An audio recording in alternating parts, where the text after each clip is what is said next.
Oh, hi, good morning. It's been a while. No, it hasn't. No, I woke up this morning and I decided I wanted to talk to you a little bit about just some like nerdy stuff that I engage in every once in a while. Um, I'm a big fan of like cards and card games, and I enjoy collecting like different things. Mostly I collect Magic the Gathering, but I started to branch out into like some other things at one point in time. Um, And so yeah, this is just a story about some of the cards that I've collected, I guess, ultimately. Um, I guess first off, we'll start off with like, I obviously have just like a regular set of cards, just, regular playing cards.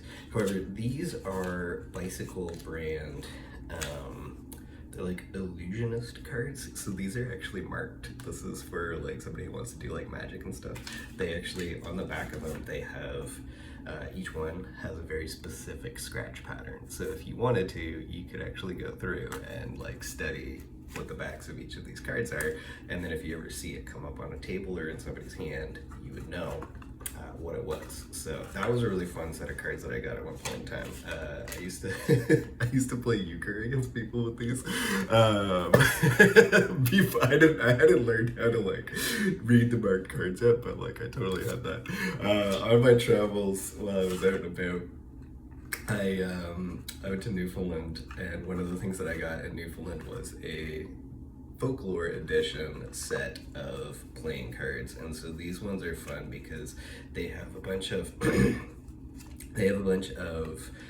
all the suits are related to different things, from um, basically Newfoundland's history of folklore, which is a weird mixture of like European folklore and to some extent I want to say like indigenous folklore as well. It's kind of interesting. But yeah, like these cards are interesting. Like the different, each one of the court cards, if you call them, is a different aspect of like folklore and stuff. And I just thought that was really fun, and it was like it was a lot of fun to get into and to have to carry around, because that's like another incredibly nerdy thing that I do is like I like to read about like mythology and folklore and all the rest of that stuff. I just find it to be like fascinating. So yeah, those are those two things. When I was in Paris, I finally bought myself a tarot deck, and it was a lot of fun because this is just, you can use it. Is I got this at the catacombs actually, so it's kind of cool because like after you walk through all of the catacombs where all the skulls and stuff are, you come upstairs and then you're in this gift shop and it's like, oh cool, I'm gonna get a set of cards that's like this. But what I liked about it is that it's just playing cards, right? Like these are just playing cards that they've done up, and then they've added in the like major arcana to it, as well as they've included, for the court cards, they've included a jack card, which would be your page, because then your knight becomes your jack becomes your actual knight. No, I'm sorry, they added in a knight card. I got that wrong. I didn't flip through the cards enough. But yeah, there's actually a knight card in here. That's what they add in to the court cards to make it make sense. And so that provides you with the levels of tarot. You can use it as just a regular solitaire deck if you're traveling around and you want to. You can just take out all the major arcana and all the knight cards, and bam, you've got a regular set of cards. So that's a fun thing. And my favorite thing about this deck is that the major arcana, they misnumbered a couple of them, and that really cracked me up when I was going through it, because like I was like, wait a second, that's not this. I understand this picture, but it doesn't match up with what the number is supposed to be. So the first one that caught my eye was number 8 in the major arcana. This is supposed to be strength, but this image looks like the image for justice. So most recently I bought a set of actual tarot cards, and we have justice here. Justice is number 11, but as you can see, justice is defined by this scales that they're holding. And this card has scales that they're holding. They have a crown. These images match up, right? This makes sense. So then it's like, well, if that's that, then what's on card number 11? And it's like, card number 11 is this woman who is taming a lion, you know, shoving her hand down its mouth. Maybe kind of like Tyr, if you want to get into it, from Norse mythology. But it's like number 11 is supposed to be justice, and number 8 is supposed to be strength. So it's like, obviously this card is strength, right? Like if you look at the actual tarot, it's like number 8, strength, woman holding a lion's head, woman holding a lion's head. This makes sense, right? So these images are really fun. The other one, that there's one other thing that they kind of messed up that I thought was hilarious. Number 12, this card is supposed to be the Hanged Man, but this guy does not look like he's hanging. In fact, with the sickle, I think, and the skull, he kind of looks like he's death, right? Like, that's card number 13 in the tarot. So it's like, this seems right. The number's wrong, but this seems right. And then it's like, okay, so then if that's that, what is actually on card number 13? This looks like a hanged man. I mean, sure, a hanged man. This looks like a dead hanged man. Yeah, I get how you might mix those images up, but like, this is clearly somebody who's hanging. And that's card number 12. That's the hanged man. That's right here, you know? So it's like, it's kind of funny to look through that and to be like, what actually happened here when we were printing this set of cards? Because that's a somewhat of a glaring error, but I mean, whatever, it's, I guess, mostly supposed to be a thing for tourists to pick up and maybe play around with a couple times and then, you know, chuck in their backpack and never look at it again. But that was a really fun thing that I picked up when I was in Paris, in the catacombs, and I carried that around most of the world with me, actually, and I just thought that was really fun. So yeah, that was a really cool set of cards. And then yeah, I have my actual tarot cards. This is the Tarot Vintage set, so it's a little, the colors are a little washed out for the Rider-Waite system, but and they might have like some sort of like reversals and stuff, but I just really like it because it's easier to remember the meanings of cards by the Rider-Waite system of symbols, if you've learned how to do it that way, than it is to remember just the meaning associated with the number and suit of a deck of playing cards. But you can use a deck of playing cards to actually read tarot and fortune if you want to. You just have to remember what all the things mean and how they all fit together. And you're not going to have, obviously, your major arcana as well. So that's the other trade-off. But yeah, the other card game that I wanted to talk to you about was when I was in Japan, I picked up these cards. These are one-piece card game trading cards. Oh wait, before we get into that, sorry, I forgot. I have yet to actually use this. I have yet to actually consecrate or whatever you're supposed to do with it. But this is the Lenormand Oracle set. This is like the smaller version of it. It's not the full set. I think the full set is actually the size of a playing card deck, which is like 54-ish cards. I could be wrong. And this is only 36. So this has not all of them are included in here, but it's another way of sort of like doing of learning about fortune telling and stuff like that. Where was I going? Oh yeah, so then when I was in Japan, I picked up, I like trading card games as well. When I was in Japan, I picked up these one-piece cards. And so this is the Luffy deck. Unfortunately, I don't actually read Japanese, so I'm not entirely sure what exactly each one of these game pieces are, but it was just kind of fun. It was a thing that I picked up in like a 7-Eleven or something. And I believe this is Nami. And if it is, I'm gonna need to take a moment here. I'm just kidding, that's a joke about how I like anime. But yeah, these cards are kind of fun. I'm not entirely sure how this card game works or anything. I just really liked the cards and the image.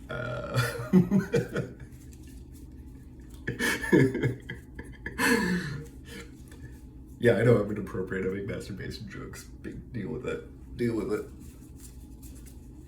Yeah, these were just kind of fun things. I'm not entirely sure how this card game works. It's also written entirely in Japanese, so I would have to get an English translation to really understand it. But it was just fun. It was a cool thing to pick up, and yeah, like it just looked really cool. What do we got here? This guy. And then there's these like other special cards and stuff. So yeah, there's like there's all kinds of stuff that's going on here that looks cool, and yeah, I'd be happy to learn how to play someday. But at this moment in time, it's slightly beyond my language ability, which is totally fine. So yeah, so that was a thing I picked up in Japan, and then I guess we can get into, yeah, why don't we do that? Okay. Sorry, I'm looking at everything that I've laid out. I'm like, what are we going to talk about next? Flesh and Blood. Well, yeah, I briefly got into Flesh and Blood. I started by getting just 2 standalone decks. I got the Oldhim and the Lexi standalone decks. This is where we start to get into my fascination with hermetically sealing everything away. And because yeah, these are all like double sleeved. Some of the stuff I'm going to show you is double sleeved. Very little of it is like unsleeved.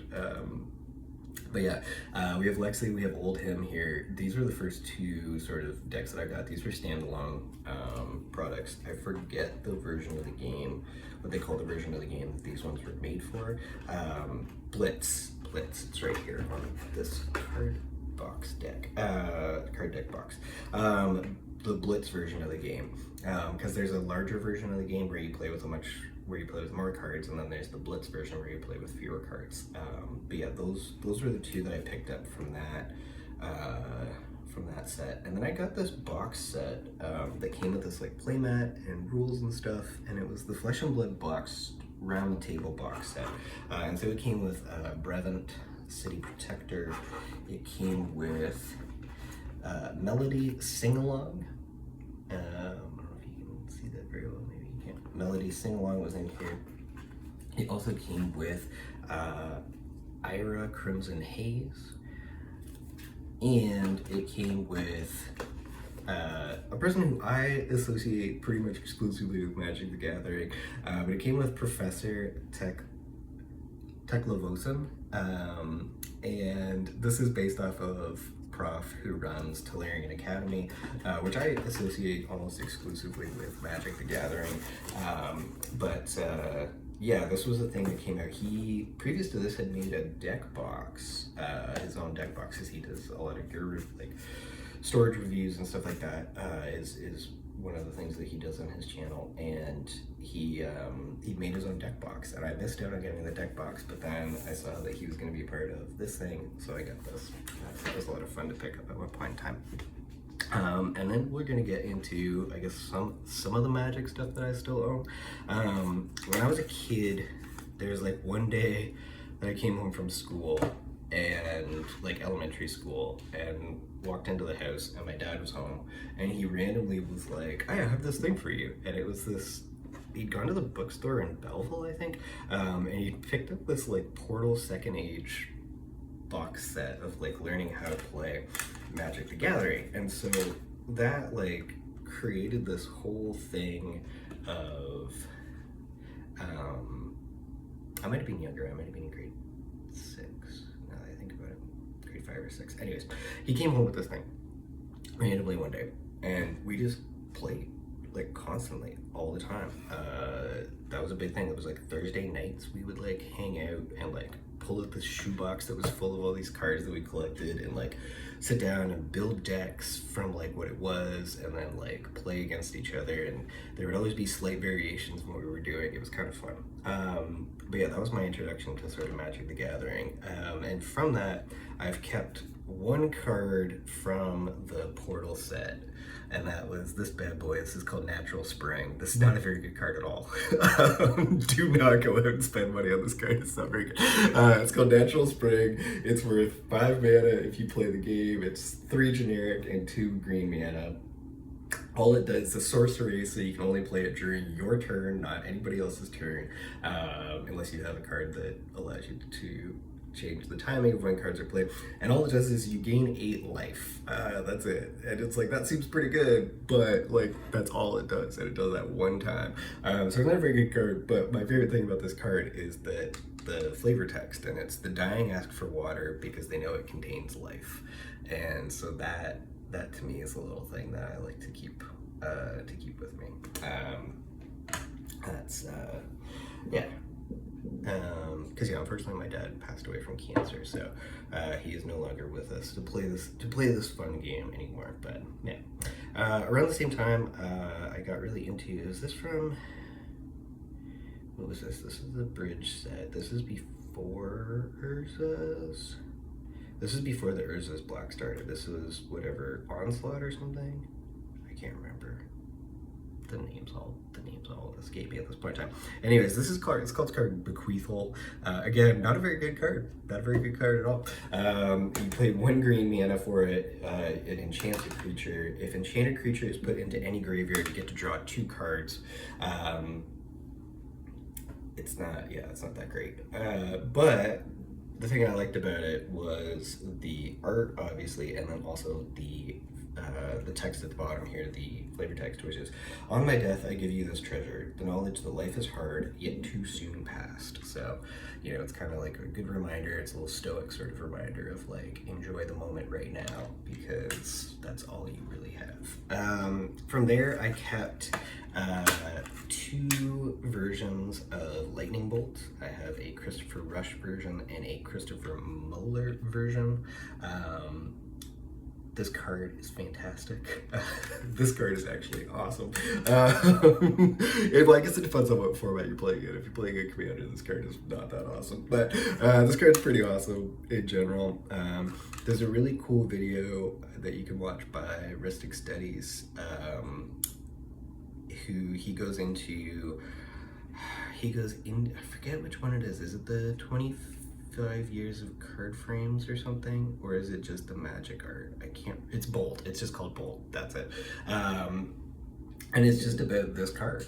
It was one of the first cards ever created in the game. It was part of one of the first cycles of cards that were created in the game, because each color had its own version of a 1 mana, 3 number card thing. So it's like, I think the white one is like, you pay 1 white mana, you gain 3 life or something. There's like, the blue one is maybe Ancestral Recall or something. I could be wrong, but you pay like 1 blue and you draw 3 cards, and just like stuff like that. And so Lightning Bolt is, you pay 1 red mana and it deals 3 damage to target creature or player. But yeah, these are 2 versions of the art that are really fantastic, and there's a really cool video that you can watch online about that, and I highly recommend that you do.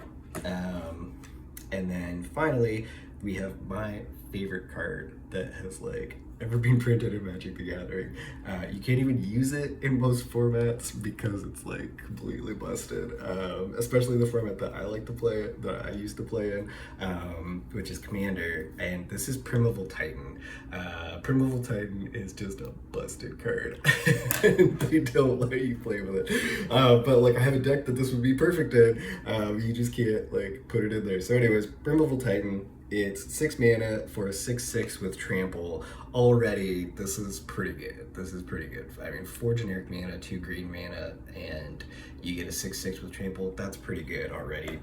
Trample simply allows you to continue to deal damage over top of whatever a blocker's number is. So it attacks for 6 power. If you block it with something that only has 5 toughness, it still has 1 damage that can go override that card and go and like hit somebody else. So that's pretty good. But the thing that's really great about this card is this second ability, which is, whenever Primeval Titan enters the battlefield or attacks, you may search your library for up to 2 land cards and put them onto the battlefield tab, then shuffle your library. So it's like, anytime it enters the battlefield, so you can then have this thing enter the battlefield, exit the battlefield, enter the battlefield, exit the battlefield, enter the battlefield. And every time it does that, you get to go find 2 lands. any 2 lands. It's not 2 basic lands. It's not, you know, it's not two basic lands. It's not 2 forests. It's not 2 anything else. It's 2 lands in general. That's pretty freaking sick. And also when it attacks, so it's like every turn, you can choose to attack somebody with this and immediately get 2 more lands onto the field. So it's like you can play it, get your 2 lands, and then wait a turn, attack somebody, play your 2 lands. And then if it dies, like it dies, but you've now got 4 cards out of the 6 mana thing that you played. That's pretty good. So yeah, it's not allowed to be played in my favorite format, which is Commander, or at least it wasn't the last time I checked, which was a while ago. So anyways, yeah, flavor text on that bad boy is when nature calls, run.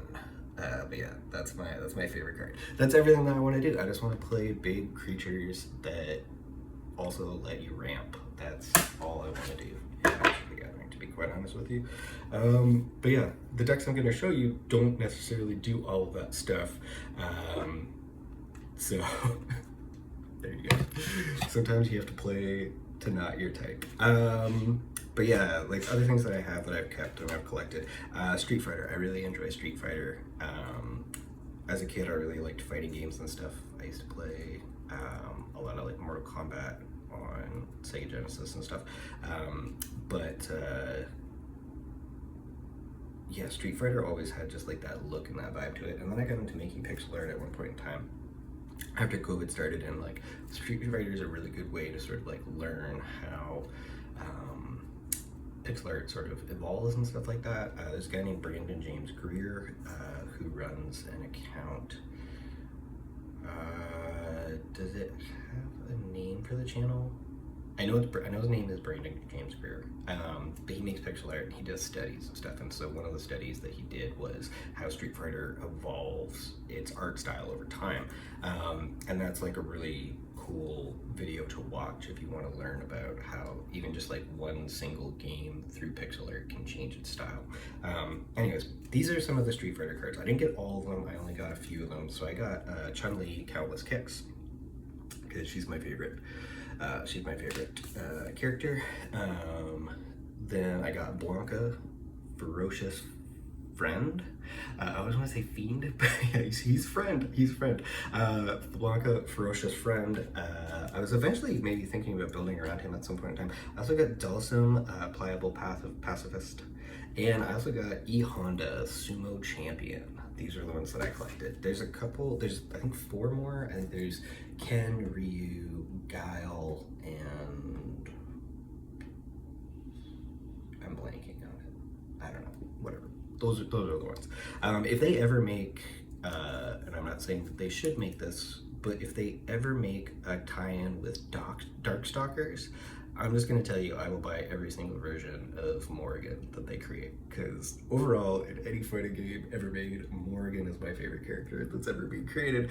But, you know, I know there's I feel like there's a lot of fatigue of outside intellectual property coming into Magic the Gathering, and it creates sometimes these weird overlaps that detract from the original game's idea, which was this like fantasy world. People buy all these characters from different, you know, universes of planes of existence, but like universes of existence. And sometimes they overlap in really weird ways. And that already had a lot of complexity to it and was really interesting, but then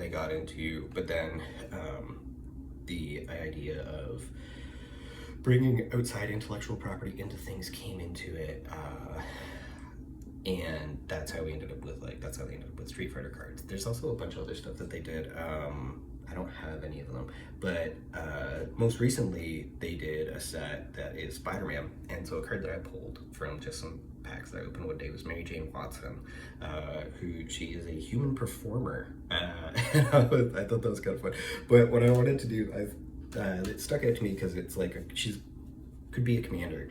She's a 2/2 creature. She costs 1 and 1 colored mana of either green or white. And her ability is whenever a spider you control enters, draw a card. This ability triggers only once each turn.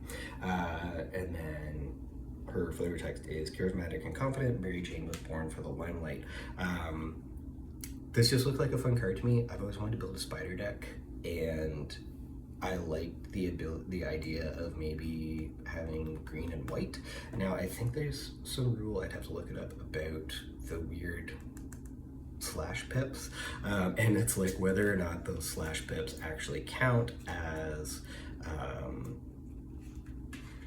both colors or one color or something. So I'd have to look up the rules around building around her. But yeah, that would be really kind of interesting. But the other option that I was looking at was, I think it's called Ishkana. I do have that card, and it's this like venomous spider from, I want to say Innistrad, which is like the like European folk tale setting. That's pretty sweet. I guess it's more the Gothic horror. It's more the European Gothic horror setting than it is the European folk one, because that's more, I guess they've made a new one that's called Bloomborough or something.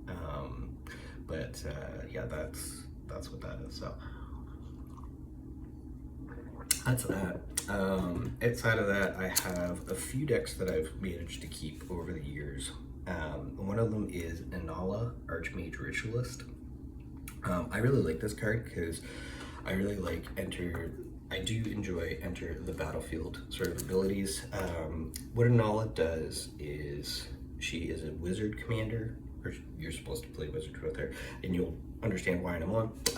Eminence is her overall ability, and Eminence is just a thing, so it's like, as long as her ability will trigger as long as she's wherever she is. So even if she's in the command zone and she's not on the battlefield yet, her ability can still trigger. So, Eminence. Whenever another non-token wizard enters the battlefield under your control, if Inala, Archmage Ritualist, is in the combat command zone or on the battlefield, you may pay 1 generic mana. If you do, create a token that's a copy of that wizard. The token gains haste, exile at the beginning of the next end step. And so what's great about that is you just pick a bunch of wizards that have really cool enters the battlefield triggers, and then you can immediately attack with one of them. You get double the benefits of them entering the battlefield, and then the other one, you can just attack somebody with it. It'll go away at the end of your turn, and that's pretty sweet. And she also has a secondary ability, which is tap 5 untapped wizards you control, and target player loses 7 life. And she's in the Grixis colors of blue, black, and red. I can't even read it. Blue, black, and red. And so that's Inala. That's like one of my favorite decks to play, because every once in a while, there's like, it's just chock full of just like wizards that when they enter the battlefield do something crazy, and just cause mayhem and chaos, and it's fantastic, and I love it. And I have 2 decks that are somewhat related. These both came out of the Dungeons and Dragons crossover. The company Wizards of the Coast that made Magic the Gathering also owns Dungeons and Dragons. So this was a fun sort of crossover, because I played Dungeons and Dragons. I ran a couple campaigns. I was part of a couple of campaigns, and it was a lot of fun to do. And so I was really excited, because this was also based around one of my probably my all-time favorite video game is Baldur's Gate, the first one. And people are gonna be like, that's silly, Zach, the second one's far superior. And I'm gonna be like, yeah, you're probably right. However, the first one is just, for me, fantastic, because the first one allows you to go from the experience of being like an absolute nobody hero into like, I think you like end up at like level 7 or something at the end of it, which is pretty astounding. And then you can import that character with all of the stuff that you did into the second game and continue playing and level yourself up to, I think it's like 20 or something is the max level. But yeah, you can just keep going with it, and it's pretty fantastic. So it's like, the second one, I think, yes, the story is better. Yes, you end up with like cooler stuff that you can do and all the rest of it. But the first one really just like encapsulates that idea of like being a nobody who becomes a somebody. Like it's just this move up from like obscurity to like fame, almost, like if you think about it that way. And it's my favorite game. I like the companions in it. They're fantastic. So I built a deck around my favorite companion, which is Imoen. Hiya! Imoen Mystic Trickster. And so I built the Imoen Mystic Trickster Far Traveler set as cards because Imoen allows you to pick a background. And so I also have this alternate version of Imoen that I put into it. So Imoen is 2 and a blue for a 2/3 human rogue wizard. She has Ward 2, which means that if she ever is targeted by a spell or abilities, then the person